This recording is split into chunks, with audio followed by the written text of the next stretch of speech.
সুপ্রিয় দর্শক, আমি মোর্শেদুল ইসলাম সবাইকে স্বাগত জানাচ্ছি সম্পাদকীয়তে। আমাদের আজকের বিষয় নাগরিকত্ব আইন 2016। আর এ নিয়ে আমাদের সাথে আলোচনার জন্য এই মুহূর্তে দুজন অতিথি স্টুডিওতে উপস্থিত রয়েছেন। আমি পরিচয় করে দিচ্ছি। প্রথমেই রয়েছেন বদিউল আলম মজুমদার, সাধারণ সম্পাদক সুশাসনের জন্য নাগরিক সুজন, এবং মঞ্জুরুল হাসান বুলবুল, সিইও 21 টেলিভিশন। আমাদের সাথে আরেকজন অতিথি যোগ দেবেন খুব শিগগিরই, এবং আমাদের সাথে প্যারিস থেকে স্কাইপিতে যোগ দেবেন কাজী এনায়েতুল্লাহ, সভাপতি ওয়ার্ল্ড বাংলাদেশ অর্গানাইজেশন। তো আমরা দর্শক আপনাদের বলে দিই, আপনারা ইচ্ছে করলে আমাদের সাথে এই আলোচনায় যোগ দিতে পারবেন, আমাদের ফোন করতে পারবেন, যেই নাম্বারগুলো টেলিভিশনের পর্দায় দেখা যাবে সেই নাম্বারে। এছাড়া আপনারা ফেসবুক অথবা SMS এর মাধ্যমে আপনাদের মন্তব্য পাঠাতে পারেন। তো আমরা আলোচনায় যাবার আগে একটু দেখে নেব এই মুহূর্তের প্রধান শিরোনামগুলো। ইসি পুনর্গঠন নিয়ে রাষ্ট্রপতির সঙ্গে আওয়ামী লীগের সংলাপে 4 দফা প্রস্তাব। সম্ভব হলে এখনই আইন চায় দলটি। সব দলের অংশগ্রহণের বিকল্প নেই, মন্তব্য বিএনপি। শপথ নিলেন নবনির্বাচিত 59 জেলা পরিষদ চেয়ারম্যান। সততা ও নিষ্ঠার সঙ্গে জনপ্রতিনিধিদের দায়িত্ব পালনের নির্দেশ প্রধানমন্ত্রী।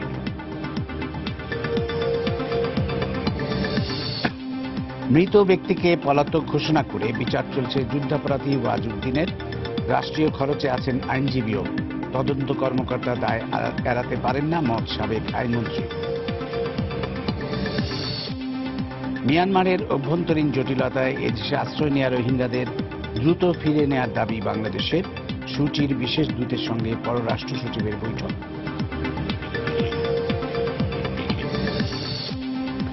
এবং কিশোরগঞ্জের কুলিয়ারচরে 3000-এরও বেশি শিক্ষার্থীর ব্যবহারিক ক্লাসের বিশাল আয়োজন। গিনেজ বুকে জায়গা করে নেওয়ার প্রত্যাশা।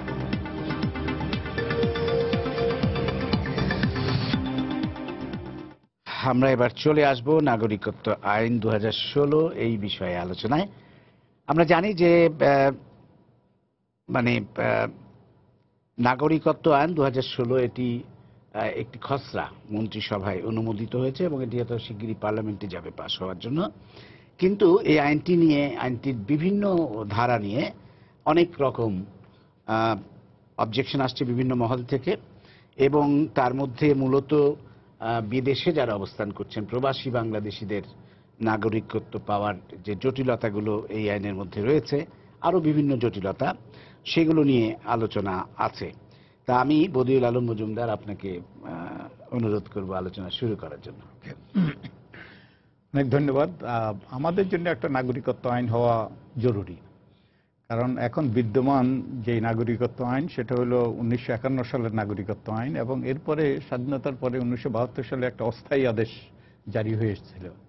তো এগুলো যুগোপযোগী করা দরকার, ভিন্ন প্রেক্ষাপটে এগুলো প্রণীত হয়েছে, তাই এটা জরুরি। কিন্তু যে আইনটা খসড়া মন্ত্রিসভা অনুমোদন করেছে, এটা আমাদের ধারণা যে এটা অপরিপক্ক এবং অত্যন্ত পশ্চাৎপদ। এবং শুধু তাই নয়, এটা আমাদের সংবিধানের অনেকগুলো ধারার সুস্পষ্ট লঙ্ঘন, সাংঘর্ষিক। একই সাথে এটা অনেকগুলো আন্তর্জাতিক আইন, সার্বজনীন মানবাধিকার সনদ এবং international covenant for civil and political rights, এগুলোরও সাথে সাংঘর্ষিক।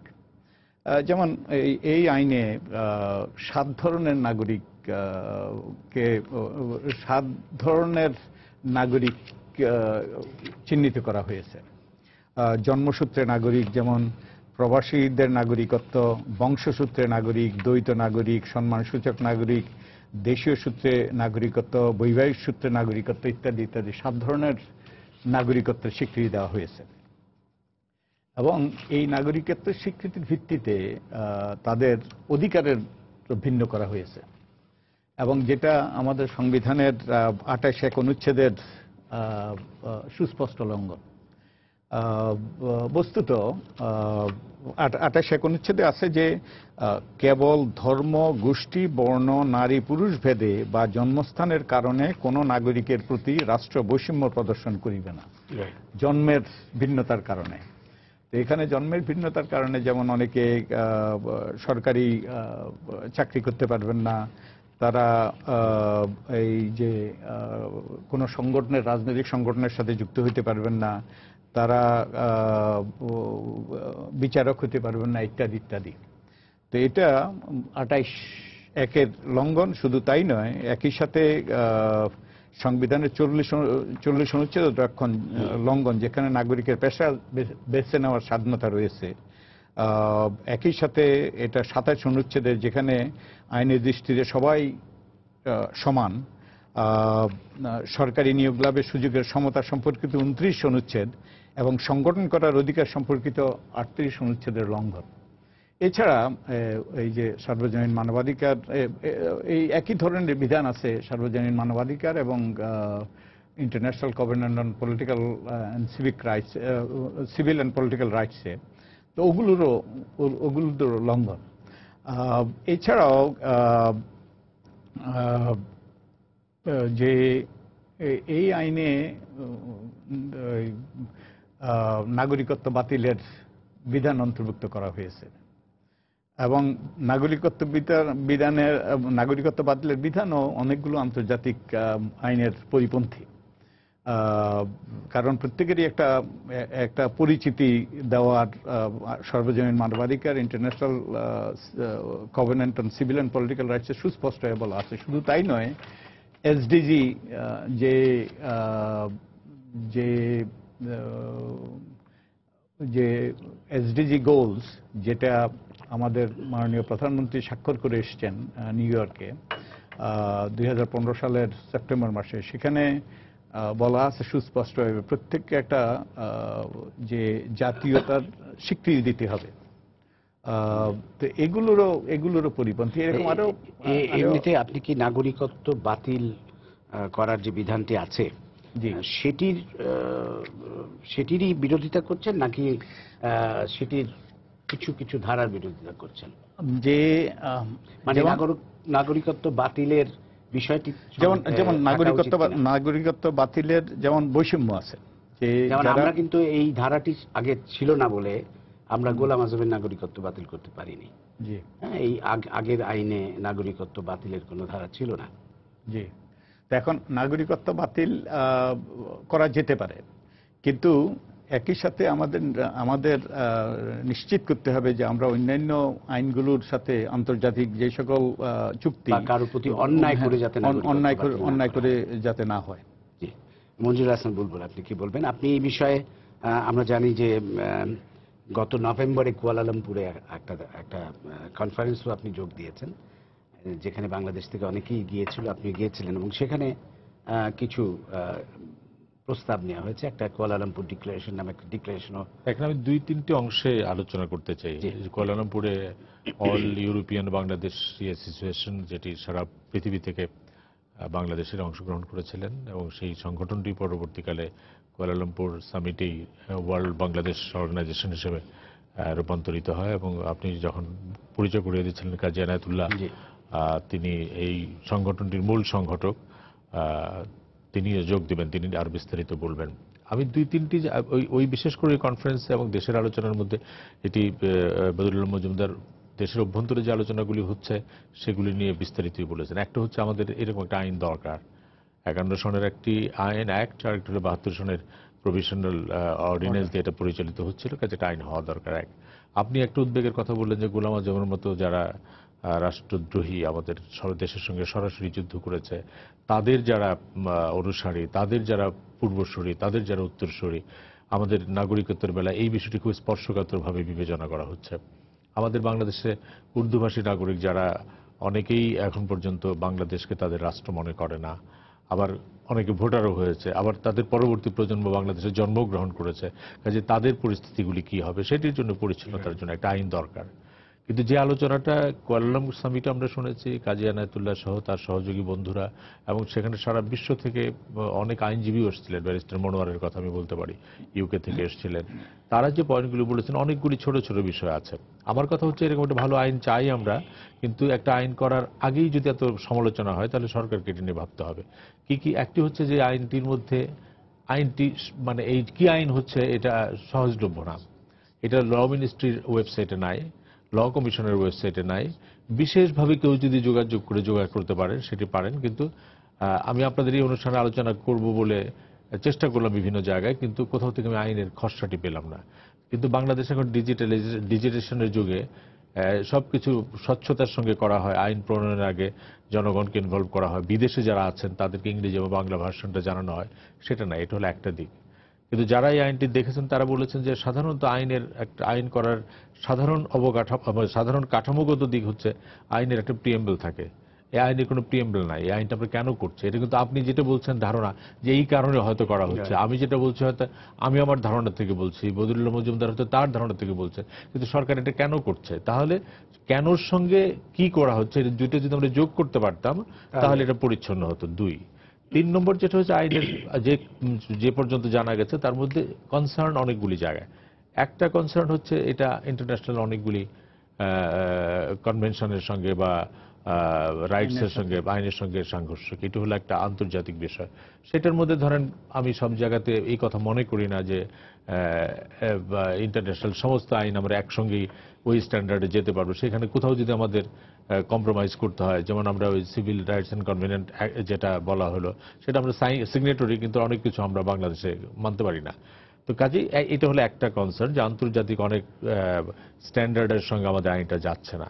আরেকটু হচ্ছে আমাদের অভ্যন্তরীণ আমাদের নিজস্ব কনস্টিটিউশনের অনেকগুলি ধারার সঙ্গে সাংঘর্ষিক, যেটা আমাদের জন্য উদ্বেগজনক। একটা আইন হচ্ছে যেটা আমাদের সুপ্রিম ল অর্থাৎ আমাদের কনস্টিটিউশন, তার সঙ্গে সাংঘর্ষিক হচ্ছে। তো যারা আইন প্রণয়ন করেন নিশ্চয়ই তাদের কাছ থেকেই তো আমরা শুনি যে constitution is the supreme law. এটা হলো দ্বিতীয়। আর তৃতীয় যেটি আপনি বললেন যে এটা বিদেশে যারা আমাদের তো বিদেশে এক ধরনের আছে যারা কর্মজীবী শ্রমজীবী মানুষ মধ্যপ্রাচ্যে বিভিন্ন অঞ্চলে যায়, তাদের নিয়ে খুব বেশি এটাতে সংকট নাই। কিন্তু যারা বিদেশে ডায়াসপোরা যাদেরকে আমরা বলি প্রায় 2.5 মিলিয়নের মতো, আরো বেশি হতে পারে, ইউরোপ আমেরিকা মিলে হয়তো আরো বেশি। এই যে একটা নাগরিক যারা এখানে বসবাস করেন, তারা এমনকি তারা ওইসব দেশের মূলধারার রাজনীতির সঙ্গে, ব্যবসার সঙ্গে তো বটেই, রাজনীতির সঙ্গে জড়িত। আমরা যখন দেখি যে আমেরিকান কংগ্রেসে একজন বাংলাদেশি বংশোদ্ভূত নির্বাচিত হচ্ছেন, সুইডেনে একজন বাংলাদেশি বংশোদ্ভূত নির্বাচিত হচ্ছেন, তখন কিন্তু আমরা খুব উৎসাহিত হই। এই গোষ্ঠীটিকে এটা খুব উদ্বিগ্ন করেছে। তাদের বক্তব্য হচ্ছে এই আইনের মারপ্যাচের কারণে তাদের যে বাংলাদেশকে জন্য কিছু করার সেই জায়গাটা তারা বাধাগ্রস্ত হবে। কিভাবে বাধাগ্রস্ত হবে? একটি হচ্ছে যে এখানে আইনের বিভিন্ন ধারায় বলা হচ্ছে, বজলুল্লাহ মজুমদার বললেন যে দ্বৈত নাগরিক হলে বাংলাদেশের কোনো নির্বাচনী প্রক্রিয়া তারা অংশ নিতে পারতেন। এতদিন যেটা ছিল শুধুমাত্র সংসদে পারতেন না, কিন্তু অন্য জায়গায় পারতেন। কিন্তু এখন কথা হলো কোনো নির্বাচনে অংশগ্রহণ করতে পারবো, কোনো সরকারি চাকরি পাওয়ার উপযুক্ত হবেন না, এরকম অনেকগুলি জায়গাতে তাদেরকে বারিত করা হচ্ছে। এটা হলো একটা দিক। দ্বিতীয় হচ্ছে যে তাদের যে প্রজন্ম, নতুন প্রজন্ম, হয়তো সেকেন্ড জেনারেশন বা থার্ড জেনারেশন বা ফোর্থ জেনারেশন, তাদের সম্পর্কে এখানে এমন ঘোলাটে পরিস্থিতির সৃষ্টি করা হচ্ছে। এখন যারা কাজী এনায়েতুল্লাহর যে জেনারেশন বিদেশে আছেন, তারা মনে করেন যে তারাই বোধহয় শেষ জেনারেশন যারা বাংলাদেশকে নিয়ে ভাববেন, কারণ বাংলাদেশের সঙ্গে তাদের একটা অ্যাটাচমেন্ট আছে। তার যে পরবর্তী প্রজন্ম বা তার যে পরবর্তী প্রজন্ম, থার্ড জেনারেশন, তারা আর ভাববে না, কারণ এই দেশ তাকে নাগরিকত্ব দেয় না। এই দেশ তাকে বলে যে আমার তোমার প্রয়োজন নাই, তোমার যদি নাগরিকত্ব হতে হয় তুমি অ্যাম্বাসিতে যাও, অ্যাম্বাসি গিয়ে নাম রেজিস্ট্রি করো, তাহলে তুমি নাগরিক। তাহলে কাজী এনায়েতুল্লাহ যেহেতু বাংলাদেশে জন্মগ্রহণ করেছেন, তিনি যেহেতু প্যারিসে থাকেন, তার হয়তো একটা হোম অ্যাটাচমেন্ট আছে, একটা নস্টালজিক অ্যাটাচমেন্ট আছে। কিন্তু তার যে পুত্র যিনি প্যারিসে জন্মগ্রহণ করেছেন, বা তার যে কন্যা প্যারিসে জন্মগ্রহণ করেছেন, বা তার যে নাতি হবে, তাকে আমরা বলছি যে তুমি যেহেতু এখানে জন্মগ্রহণ করেছেন, বাংলাদেশ তোমাকে চায় না। তুমি যদি বাংলাদেশকে চাও তাহলে প্যারিসে অ্যাম্বাসিতে যাও, অ্যাম্বাসিতে গিয়ে তুমি নিবন্ধন করো, তারপর বাংলাদেশ যদি বিবেচনা করে তোমাকে নিতে পারে। এই যে একটা ইমোশনাল আইসোলেশন তৈরি হচ্ছে, যার ফলে ডায়াসপোরা বা নন রেসিডেন্ট যারা সিটিজেন, ইন্ডিয়ান এনআরআই একটা বিশাল শক্তি। তাদের মানে ইমেজ বিল্ডিং এর জন্য বলেন, বিভিন্ন ইন্টারন্যাশনাল অর্গানাইজেশনের মধ্যে বলেন, বিভিন্ন লবিং এর মধ্যে বলেন, আমরা কিন্তু এনআরবিটা থেকে হারাচ্ছি। নন রেসিডেন্ট বাংলাদেশিরা এখন আর বাংলাদেশকে নিয়ে ভাববে না। তারা ভাববে যে ঠিক আছে, আমি বাংলাদেশ ছেড়ে চলে এসেছি, এখানে আমি সেটেল করেছি, আমার ছেলে মেয়েও হয়েছে, আমার পুত্রকন্যা হয়েছে, হ্যাঁ বাপদাদার জমি ছিল, সেটা একটা ইমোশনাল যোগসূত্র হয়তো থাকবে, এটা থাকবে না। ওই জায়গাটাতে আমি প্রত্যক্ষ করেছি যে বিদেশে যারা বাংলাদেশি ডায়াসপোরা, কাজী এনায়েতুল্লাহর মতো যারা আছেন, যারা দেশটাকে নিয়ে ভাবেন, তারা বলেছেন যে আইনটা করবার আগে আমরা মনে করি আইনটা হওয়া দরকার। আইনটা করবার আগে আমরা যারা ডায়াসপোরা হিসেবে বিদেশে আছি, তাদের ভাবনার সঙ্গে এটা মিলিত হওয়া দরকার। এই জন্য তাদের প্রথম দাবি হচ্ছে যে আইনটাকে পাবলিক করা হোক, ওয়েবসাইটে দেওয়া হোক, মিনিস্ট্রি ওয়েবসাইটে দেওয়া হোক, এমবেসিগুলিতে দেওয়া হোক। বিশেষ করে আমার তো ধারণা যে আমাদের বাংলাদেশের প্রত্যেকটা এমবেসিতে এটা থাকা উচিত, যাতে বিদেশিরা খুব সহজে এটা পেতে পারেন। এবং আমি স্পষ্টতই মনে করি এই আইনটি হওয়া দরকার, কিন্তু আইনটি হওয়ার মধ্য দিয়ে আমরা একটা বিশাল জনগোষ্ঠী যারা অর্থনৈতিকভাবে বলেন, ব্যবসায়িকভাবে বলেন, মর্যাদাগতভাবে বলেন, এমনকি বিদেশে প্রভাব প্রতিপত্তির দিক থেকেও যে অবস্থানে আছেন, এই বিশাল নন রেসিডেন্ট বাংলাদেশিদেরকে আমরা হারাতে চাই না। কাজে আমাদের আইনের লক্ষ্যটা যদি এটা হয় যে আমরা তাদেরকে ইনক্লুড করে করব, তাহলে তাদেরকে নিয়ে আইনটি করা দরকার। আমি হয়তো আইনজীবী না, ধারাবাহিক ধারা আমি আপনাকে বলতে পারবো না, কিন্তু এই মানে থার্স্টটা, এই যে তৃষ্ণাটা আমাদের প্রবাসী বাংলাদেশিদের, এটা আমি অনুভব করতে পেরেছি। এবং আমি মনে করি যে আমাদের এই আইন যাতে এই আমাদের প্রবাসী বন্ধুদের সঙ্গে বাংলাদেশের একটা ডিটাচমেন্ট না করে ফেলে, একটা মানে বিচ্ছিন্নতা তৈরি না করে। ধন্যবাদ। আমি একটু কাজী এনায়েতুল্লাহ সাহেবের কাছে যাব। কাজী এনায়েতুল্লাহ, আপনি শুনতে পাচ্ছেন আমাকে? জি, শুনতে পাচ্ছি। আপনি নিশ্চয়ই আমাদের আলোচনা শুনলেন দুজন আলোচকের। এই বিষয়ে আপনাদের একটা বড় কনসার্ন আছে আমরা জানি। আপনি কি একটু বলবেন আপনাদের পক্ষ থেকে কি কি বলার আছে এই আইনটি সম্পর্কে? প্রথমে ধন্যবাদ জানাই সময় টিভিকে, সেই সঙ্গে বুলবুল ভাইয়ের প্রতি আমার অত্যন্ত এই মুহূর্তে অত্যন্ত কৃতজ্ঞতা বোধ প্রকাশ করছি যে আমাদের মনের কথা, প্রাণের কথা যেটা উনি শুনে গেছেন কুয়ালালামপুরে, তারপরও অন্যান্য অনেক ক্ষেত্রে ওনার সেটা বোঝার বা সময় সুযোগ হয়েছে। সেটাই উনি অত্যন্ত বিস্তারিত ভাবে আমাদের মনের ভাবটা আপনাদের কাছে বলতে পেরেছেন। অ্যাকচুয়ালি আমরা এটা একটা দেশের জন্য যে আইন হওয়া দরকার, অবশ্যই একটা সিটিজেন অ্যাক্ট, এটা প্রতি দেশেই আমরা যারা প্রবাসে থাকে আমরাও জানি, এই দেশেও এইসব দেশগুলোতে আছে, আমার দেশেও একটা সাংবিধানিক প্রক্রিয়া থাকা দরকার নাগরিকত্বের ক্ষেত্রে। সেই ক্ষেত্রে প্রবাসীদের প্রতি এখন আমাদের একটা সেন্টিমেন্ট, যেটা বলে গেলেন একটু আগে, আমরা একটু এই যে একটা ডিসপারিটি আমাদের মধ্যে, যে আমাদের দেশের মানুষ যারা প্রবাসী তাদের মধ্যে যারা ডিয়াসপোরা, তাদের প্রতি যে একটা মনে হচ্ছে যে একটা স্পেশাল একটা অবিচার করা হচ্ছে কিনা, সেটা একটা ভাবার ব্যাপার। আমরা মনে করি, প্রবাস থেকে আমরা মনে করি যে বাংলাদেশ ছেড়ে আসার পর দেশের প্রতি আমাদের দায়িত্ববোধ আরো বেশি আমরা লক্ষ্য করি, মনে করি, সচেতন, এবং সচেতনার বোধ থেকেই দেশপ্রেম আমাদের মধ্যে অনেক বেশি। কিন্তু আইনের মাধ্যমে যদি সেই ধরনের জিনিসগুলোকে সাপোর্ট করা না হয়, সেই সেন্টিমেন্টকে সাপোর্ট করা না হয়, আমরা যদি দ্বৈত নাগরিকত্ব নিয়ে এই যে সুযোগ সুবিধা বা আমরা বিভিন্ন ক্ষেত্রে বিভিন্ন মেইন স্ট্রিমে আমাদের যে যোগ্যতা প্রমাণ করতে পেরেছি, সেটা যদি আমাদের দেশের স্বার্থে ব্যবহার করতে না পারি, সেই ধরনের যদি আমাদের মনের মধ্যে অভিমান থাকতে পারে, একটা আমাদের প্রতি একটা অবিচারের একটা থাকতে পারে, সেন্টিমেন্ট থাকতে পারে, সেগুলো কিন্তু দেশের অর্থনীতির জন্য, সামাজিকতার জন্য, আমাদের প্রতি দেশের ভালোবাসার জন্য কোনো ক্রমেই উপযুক্ত ব্যাপার হবে না। আমি মনে করি এই নাগরিকত্ব আইনের প্রতি আমাদের যে শ্রদ্ধাবোধ আছে, সেই সঙ্গে বাংলাদেশের অ্যাডমিনিস্ট্রেশন বা সরকারের উচিত প্রবাসীদের এই যে ডিয়াসপোরা, আমাদের একটা বড় কমিউনিটি, প্রায় 2.5 থেকে 3 মিলিয়ন, ইউরোপ বা আমেরিকা যারা আমরা আছি, আমাদের একটা মতামত আছে, সেটাও একটু বিবেচনা করা দরকার আছে। এটা একটু আগে বুলবুল ভাই বললেন যে আমাদের মধ্যে একটা অত্যন্ত বিরূপ সেন্টিমেন্ট বিরাজ করছে। এ নিয়ে আমরা অত্যন্ত উদ্বিগ্ন যে আমাদের এই জেনারেশনের পর নেক্সট জেনারেশন যদি এই ধরনের আইনের শিকার হয়, তারা যদি বাংলাদেশে ফিরে না যায়, আমাদের এই যে আমরা দেশ ছেড়েছি, কিন্তু অনেক ক্ষেত্রেই অর্থনৈতিক পরিস্থিতির পরিপ্রেক্ষিতে দেশ ছাড়তে হয়েছে, এবং এই অর্থনৈতিক পরিস্থিতির পরিপ্রেক্ষিতে আবার আমরা দেশে ফিরে যেতে চাই। আমাদের সন্তানরা যেন যেতে পারে সেই জন্য ব্যবস্থা রাখতে চাই, এবং তাদের যেন সেই সুযোগ দেখার প্রয়োজন রয়েছে, আইনের মাধ্যমে সেটা যেন হয়। এই জিনিসগুলো একটু লক্ষ্য করার ব্যাপার। আমরা সক্রিয়ভাবে সরকারের সঙ্গে, যারা আইন প্রয়োগকারী, আইন যারা আমাদের দেশে বিভিন্ন ইনস্টিটিউশন আছেন, যারা এই আইনের ব্যাপারে সিদ্ধান্ত নিচ্ছেন, তাদের সঙ্গে কাজ করতে চাই। অ্যাকচুয়ালি আমাদের মতামতটাও যতটুকু গ্রহণযোগ্য হওয়া সম্ভব, যতটুকু করা সম্ভব, একটা অ্যাডজাস্টমেন্টের ভিত্তিতে, যেটুকু প্রয়োজন সেটা একটা অ্যাডজাস্টমেন্টের ভিত্তিতে প্রবাসীদের মতামত নিয়েও এই আইনটা হওয়া, আমি মনে করি অত্যন্ত স্বাভাবিক ভাবেই আমাদের একটা দাবি বা আমাদের একটা চাওয়া আমাদের দেশের প্রতি। প্রবাসী হিসেবে আমরা যদি বৈষম্যের শিকার হই, সেটা কিন্তু মানসিকভাবে আমাদের জন্য অত্যন্ত ক্ষতিকর, এবং আমাদের ভবিষ্যৎ প্রজন্মের জন্য এটা নিশ্চয়ই একটা সুসংবাদ নয়। এটাই আমরা বলতে চাই প্রবাস থেকে। আমরা যেন ইন্টিগ্রেটেড হই এই সিস্টেমের মধ্যে, এই আলোচনার মধ্যে।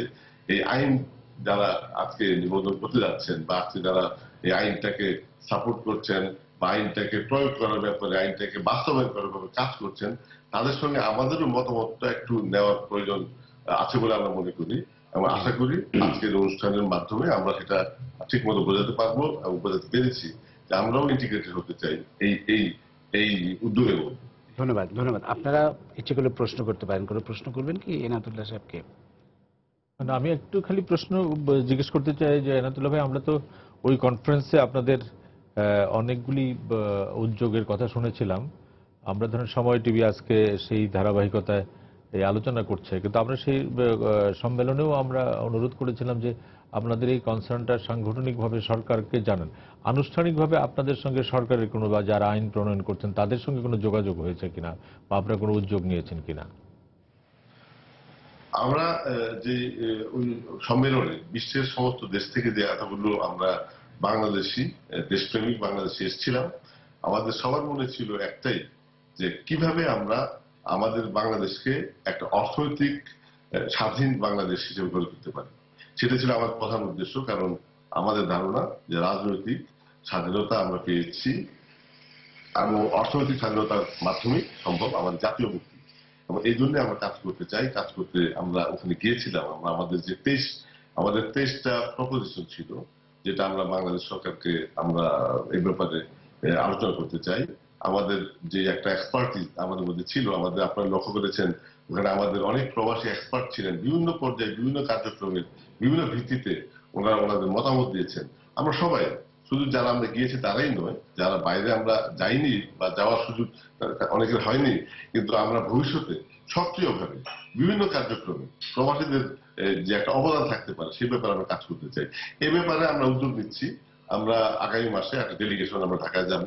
আমরা নিশ্চয়ই আপনাদের এই মিডিয়া বা আপনারা যারা ছিলেন আপনাদের সহযোগিতা চাবো, এবং আমরা যাতে বাংলাদেশ সরকারের সঙ্গে কিভাবে আমাদের শুধু এই রাজনৈতিক বা সামাজিক ব্যাপারে নয়, অর্থনৈতিক যে ব্যাপারটা থাকবে, যে আমরা কিভাবে আমাদের প্রবাসীদের ডিয়াসপোরা যারা আমরা মেইন স্ট্রিম যারা বিভিন্ন দেশে বিভিন্ন কার্যক্রমে আছি, আমাদের এই নো হাউটা কিভাবে আমাদের দেশের মানুষের কল্যাণে ব্যবহার করতে পারি, আমাদের যে একটা সম্পদ আমাদের প্রবাসে আছে সেটাও কিভাবে আমরা দেশের স্বার্থে কার্যক্রমের মধ্যে নিয়ে আসতে পারি, সেটা কার্যকরভাবে ব্যবহার করতে পারি।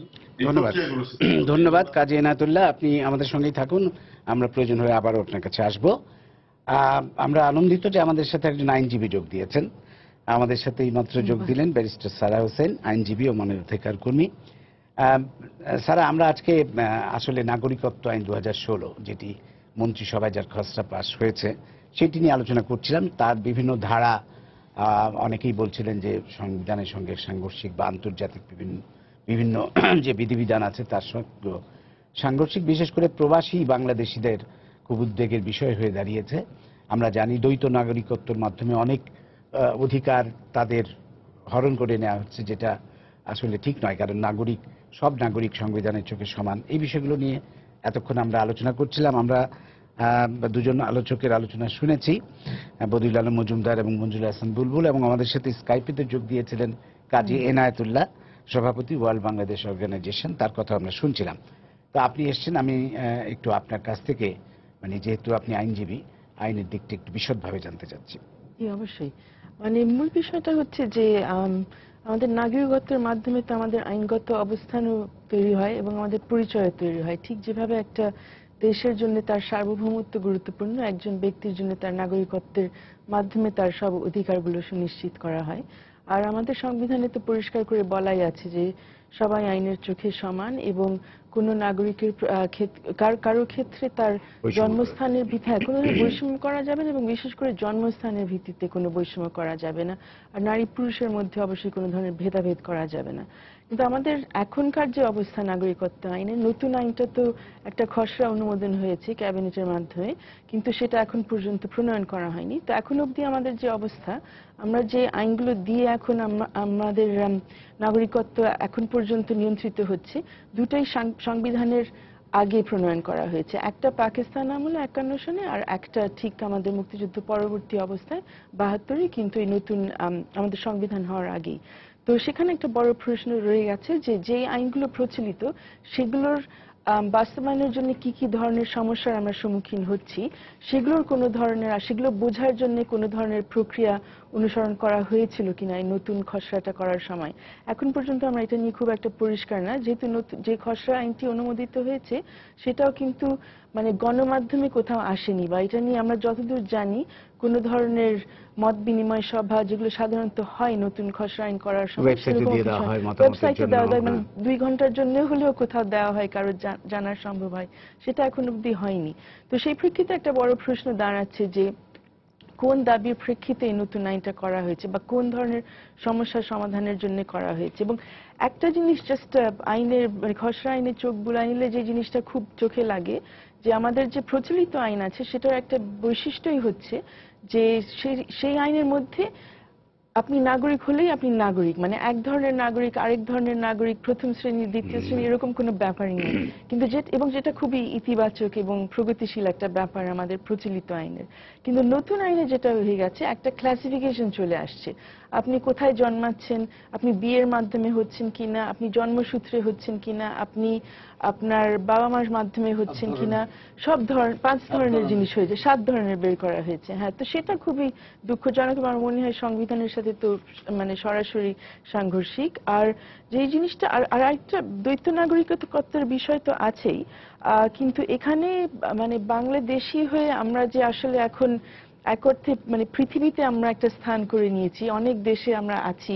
আমরা বাংলাদেশে থাকলে আমার মনে হয় আমরা 4 জনের মধ্যে আমার মনে হয় সকলেরই আত্মীয় স্বজন বিভিন্ন দেশে আছেন, কাছের বা দূর সম্পর্কে যাই হোক। তো এটা এই আইনের মাধ্যমে যেটা হয়ে যাচ্ছে যে সেখানে মনে হচ্ছে যে একটা অন্য ধরনের অবস্থান নেওয়া হচ্ছে, যে শুধুমাত্র এই ভূখণ্ডে যারা আছি তারা না, এই ভূখণ্ডে যারা জন্মিয়েছি আমাদের বিশেষ একটা পরিচয় থাকবে এবং অধিকার থাকবে, এবং যদি এখানে না জন্মাই তাহলে আমাদের সেটা কিন্তু থাকবে না। এমন অবস্থা হচ্ছে শুধু দ্বৈত নাগরিকের জন্য এটা ব্যাপার না, আপনি যদি আপনার বাবা মার সূত্রে যদি আপনি নাগরিক হন, যেটা আমার অবস্থান, সেখানে আপনি নানান ধরনের অসুবিধার মধ্যে পড়তে পারেন। যে আপনি যদি সংবিধান বিরুদ্ধে কিছু বললেন তাহলে আপনার বিরুদ্ধে বিভিন্ন ধরনের ব্যবস্থা নেওয়া যাবে, কিন্তু জন্মসূত্রে হলে আবার নেওয়া যাবে না। আপনি দ্বৈত নাগরিক হলে আপনি কোনো ধরনের আপনি জজ মানে এমপি এগুলো হয়তো দূরের কথা, আপনি কোনো রাজনৈতিক সংগঠনও করতে পারবেন না। তো এরকম মানে এত বিশাল এবং বিস্তারিত এই ধরনের মানে সীমাবদ্ধতা অন্যান্য কোথায় আরোপ করা হয়েছে আমি ঠিক জানি না, আমার কাছে খুব ব্যতিক্রমী লেগেছে, এবং এগুলো কোনো আলোচনা ছাড়া কেন চলে আসছে সেটাও একটু বোঝা মুশকিল। আরেকটি বিষয়ে আমরা আলোচনা করছিলাম, নাগরিকত্ব বাতিলের একটি ধারা আছে এখানে। সেই ধারাটি হয়তো থাকতে পারে, কিন্তু সেখানে আবার এমন কিছু থাকবে কিনা যেখানে খুব সহজেই বা অন্যায়ভাবে কারো নাগরিকত্ব বাতিল হয়ে যাক, সেটা আমরা চাই না।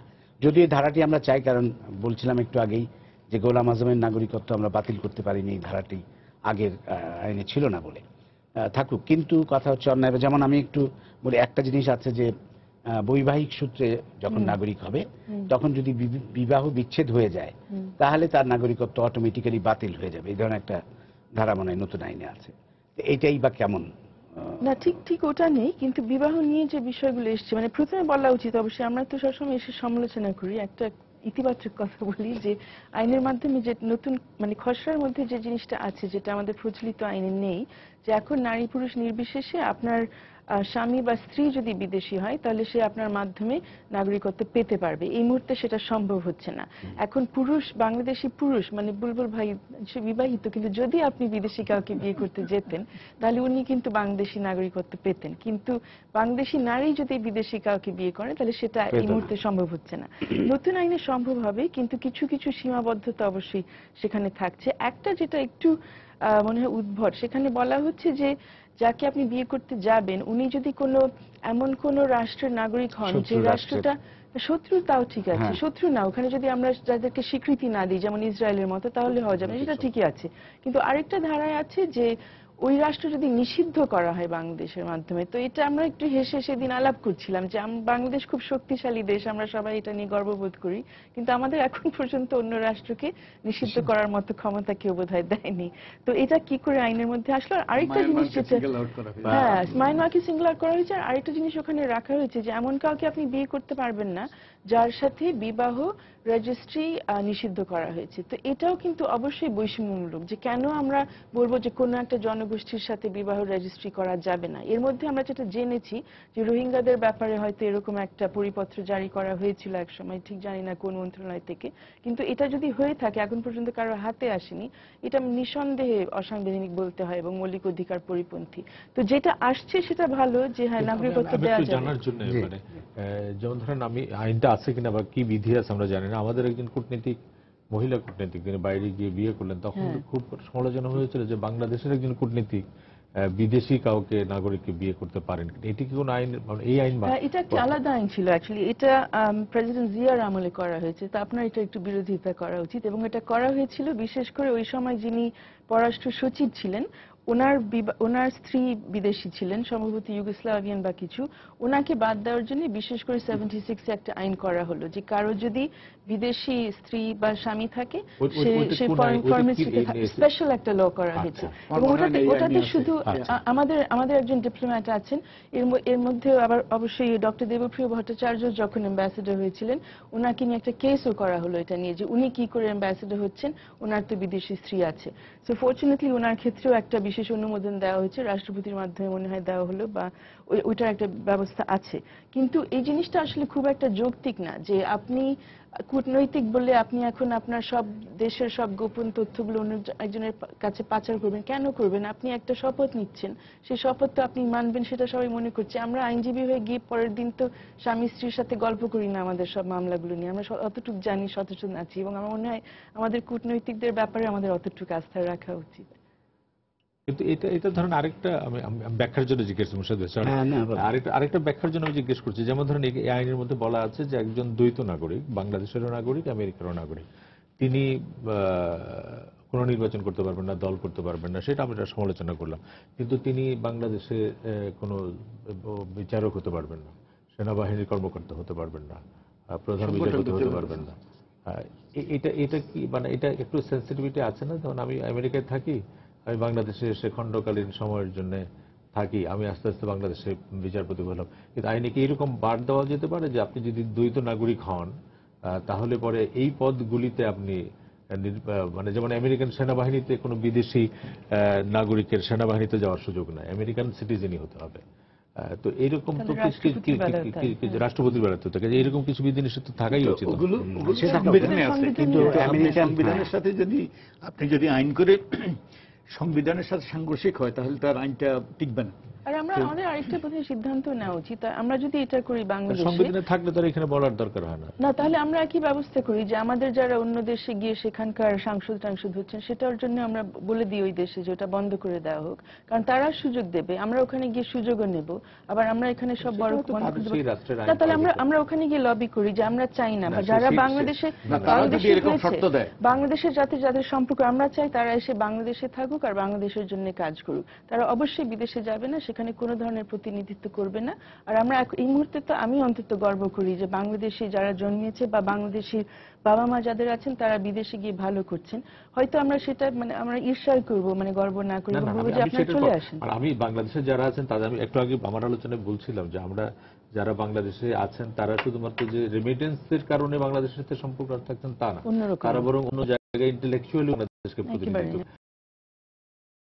প্রতিনিধিত্ব করেছে। যেমন ধরেন ইন্ডিয়ার এনআরআই যারা আছে, ইন্ডিয়ার এনআরআই কে তো একটা বড় শক্তি মনে করে তারা, তাদের ওই সেকেন্ড কোনো পলিটিক্যাল রাইটস দেয় না, এবং সেখানে দ্বৈত নাগরিকত্ব হওয়ার মানে নাই একেবারে ইন্ডিয়াতে। আমাদের এখানে যেটা আছে, তো ইন্ডিয়াতে আপনি ইন্ডিয়ান সিটিজেন হবেন, আপনার কাছে অন্যান্য ধরনের স্টেটাস পাওয়া যায়, যে আপনি পার্সন অফ ইন্ডিয়ান অরিজিন হতে পারেন, যাওয়া আসা করা ইজিয়ার, ইনভেস্টমেন্ট কিছু করা যায়। বাট বাংলাদেশে তো আমরা একই সিস্টেমে না, বাংলাদেশে আমরা দ্বৈত নাগরিকত্ব মেনে নিয়েছি। আর এটা আমাদের স্বার্থেরও হানি হবে, কারণ দ্বৈত নাগরিকত্ব যদি থাকেই তাহলে যারা নাগরিক হবে তারা পুরোপুরি সুবিধাই পাবে অন্য নাগরিকদের মতো। আর আমরা যদি মনে করি ভারতের মতো আমরা দ্বৈত নাগরিকত্ব রাখবো না, একটা নাগরিকত্ব তাকে বেছে নিতে হবে, সেটা ভিন্ন কথা। এবং আমাদের ধরেন এই যেসব দেশ টাইগার, এশিয়ান টাইগার, এই চীন থেকে আরম্ভ করে এই যে তাইওয়ান এইসব দেশের কিন্তু এই যে অর্থনৈতিক উন্নয়ন এবং প্রযুক্তির উন্নয়ন, এগুলো কিন্তু এই প্রবাসীদের মাধ্যমে এসছে।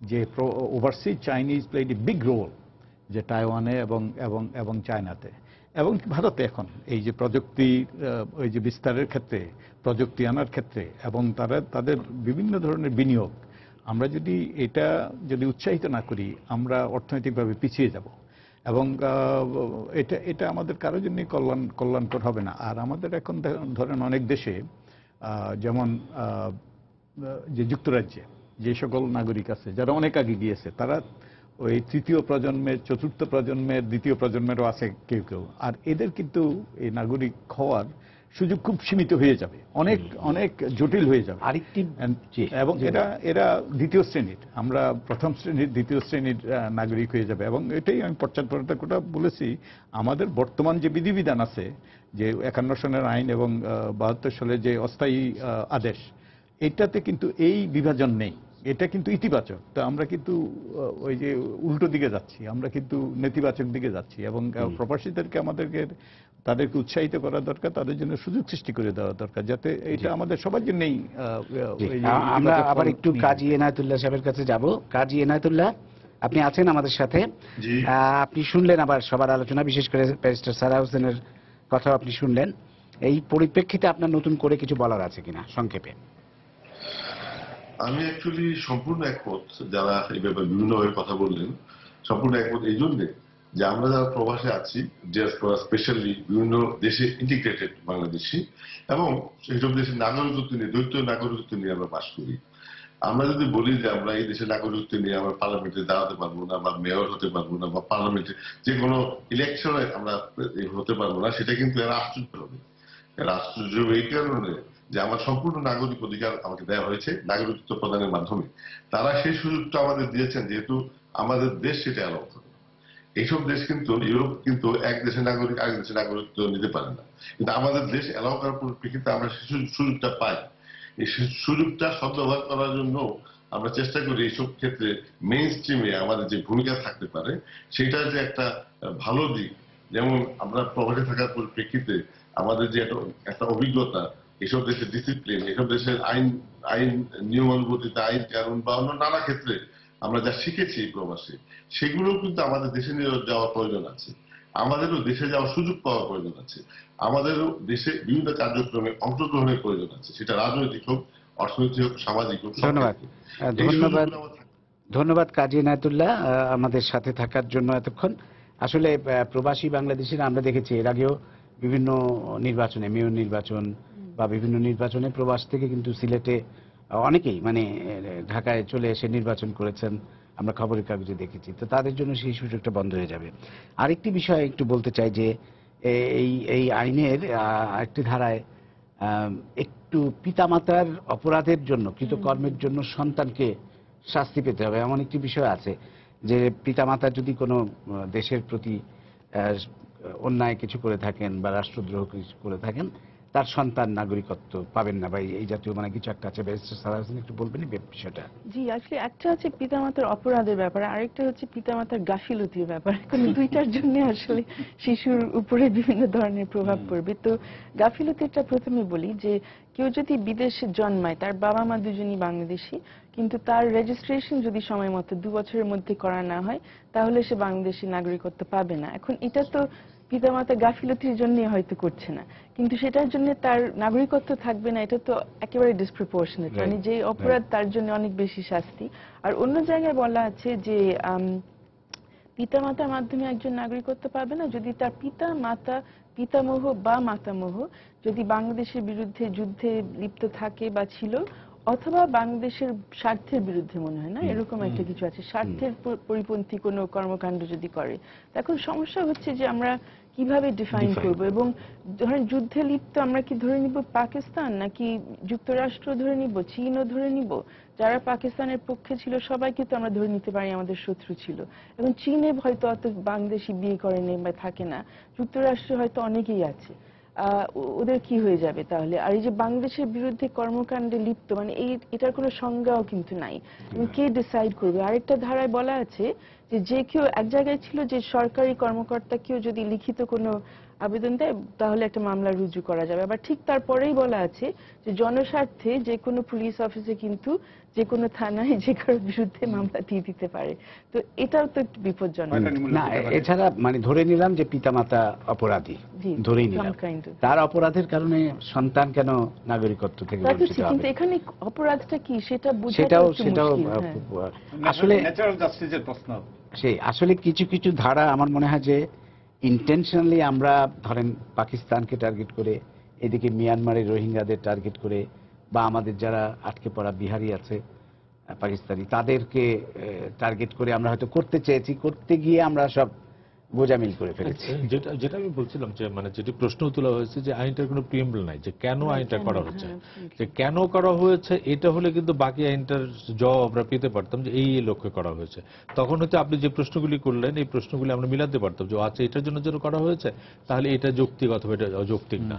এটা একটা দিক। আরেকটা আমি আবারও বলি যে এই আইনটিকে পাবলিক করা হচ্ছে না। এই ড্রাফটটাকে যারা মূল স্টেক হোল্ডার, যারা দেশের বাইরে থাকেন, মানে যারা ক্ষতিগ্রস্ত হবেন, আমরা তো ঢাকায় বসে আলোচনা করছি, আমরা আমাদের ধারণা থেকে দেশের মানে অবস্থান থেকে আলোচনা করছি, কিন্তু যে কাজী এনায়েতুল্লাহর মতো লোক আরো এরকম যারা বাইরে আছেন তারা তো এটার খসড়াটা পাচ্ছেন না, তারা কিন্তু যে পত্রিকায় দেখে দেখে তাদের উদ্বেগটা প্রকাশ করছেন। তা আমি আবারও যেটা বলি মানে এটা খসড়া প্রকাশ করা। ধন্যবাদ, আমাদের সময় শেষ। ধন্যবাদ আপনাদের, অসংখ্য ধন্যবাদ আমাদের সাথে থাকার জন্য, এবং কাজী এনায়েতুল্লাহ আপনাকে অসংখ্য ধন্যবাদ আমাদের সাথে থাকার জন্য। আমরা আশা করব সরকার অত্যন্ত ভালো উদ্যোগ আইনটি, কিন্তু এটি সুচিন্তিতভাবে করবেন এবং এটি পাবলিশ করবেন যাতে সবার মতামত নিয়ে আইনটিকে সর্বাঙ্গ সুন্দর করা যায় এবং পাস না করা হয়। এটা যেন অনেক আলোচনার পর, অনেক মতামত নিয়ে এর সুচিন্তিতভাবে এর যে ফলগুলো আলোচনা হচ্ছে সেগুলো সংশোধন করে যেন আইনটি আমরা একটা সুন্দর আইন পাই, এই প্রত্যাশা ব্যক্ত করে আপনাদের ধন্যবাদ জানিয়ে শেষ করছি। প্রিয় দর্শক, সবাইকে শুভেচ্ছা। আগামীকাল আবারও দেখা হবে রাত 10টায়। দেখার আমন্ত্রণ রইল। শুভরাত্রি।